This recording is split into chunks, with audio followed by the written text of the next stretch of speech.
തട്ടിപ്പ് സംഘം പിടിയിൽ.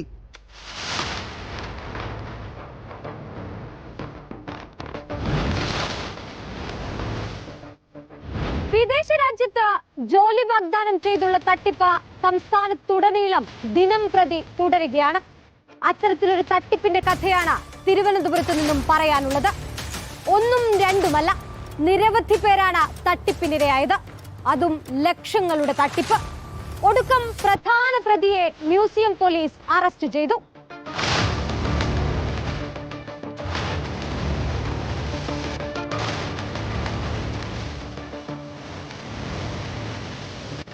തിരുവനന്തപുരം സ്വദേശിയായ സോളി ജോൺ എന്ന മുഖ്യ പ്രതിയെയാണ് പോലീസ് ഇപ്പോൾ പിടികൂടിയിരിക്കുന്നത്. ഈ സംഘത്തിന്റെ തട്ടിപ്പ് രീതി ഇങ്ങനെയാണ്. ചെക്കോസ്ലോവാക്യ, മാൾട്ട പോലുള്ള യൂറോപ്യൻ രാജ്യങ്ങളിലേക്കാണ് ജോലി വാഗ്ദാനം. വിസ നൽകാമെന്ന് പറഞ്ഞുകൊണ്ട് ലക്ഷങ്ങൾ വാങ്ങും. ചിലരെ വിദേശത്തേക്ക് എത്തിക്കുകയും ചെയ്യും. എല്ലാ പണവും കയ്യിൽ കിട്ടിയാൽ കൈയൊഴിയും. തിരുവനന്തപുരത്ത് തന്നെ പ്രവർത്തിക്കുന്ന ഗ്ലോബൽ ഇന്റർനാഷണൽ എന്ന സ്ഥാപനം വഴിയാണ് ഈ തട്ടിപ്പ് നടക്കുന്നത്. നിരവധി പേരിൽ നിന്നായി വാങ്ങിയതാകട്ടെ ലക്ഷങ്ങളാണ്.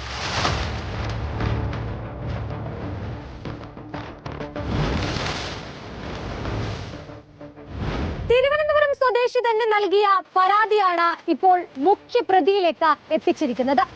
ഈ യുവാവിൽ നിന്നും 2 ലക്ഷത്തോടടുത്ത് രൂപയാണ് ഈ സംഘം വാങ്ങിയത്. ജോലി വാഗ്ദാനം ചെയ്ത് വിദേശത്തേക്ക് എത്തിക്കുകയും ചെയ്തു. പിന്നീട് തട്ടിപ്പ് മനസ്സിലായതോടെ ഈ യുവാവ് പോലീസിൽ പരാതി നൽകി.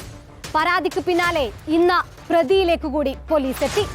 നിരവധി സ്റ്റേഷനുകളിലായി ഇവർക്കെതിരെ അനവധി പരാതികളാണ് ലഭിച്ചിരിക്കുന്നത്. ഈ സ്ത്രീ മാത്രമല്ല, ഈ തട്ടിപ്പിന് പിന്നിൽ കൂടുതൽ ആളുകളുണ്ടെന്നാണ് പോലീസിന്റെ സംശയം. ഏതായാലും അവരെ കൂടി പിടികൂടാനുള്ള നീക്കത്തിലേക്ക് പോലീസ് കടന്നിട്ടുണ്ട്.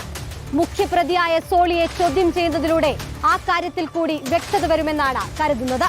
കൂടുതൽ പ്രതികളിലേക്ക് എത്തും വരെ അന്വേഷണം വിവിധയിടങ്ങളിലേക്ക് നീളുമെന്നാണ് പോലീസ് പറയുന്നത്.